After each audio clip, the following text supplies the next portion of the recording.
বাম চোখ লাফালে কি বিপদের লক্ষণ? বাম চোখ লাফালে কি করা উচিত?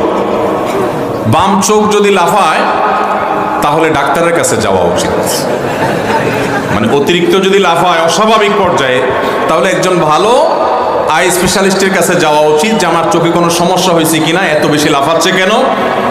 তাহলে ডাক্তারের কাছে গিয়ে আপনি চেক আপ করে ট্রিটমেন্টের ব্যবস্থা করবেন।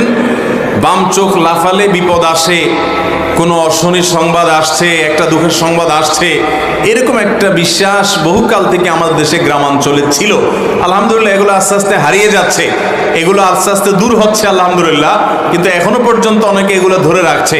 বাম চোখ লাফালে অনেকে এটার প্রতি বিশ্বাস করে না, কিন্তু বলে হুজুর বিশ্বাস করি না যে এটাতে কোনো বিপদ আসবে, আমার সেই ঈমান আছে, আমি তাওহীদে বিশ্বাসী, আমি জানি এর কোনো ক্ষমতা নাই, তারপরও মনের ভিতরে এটা কেমন কেমন করে।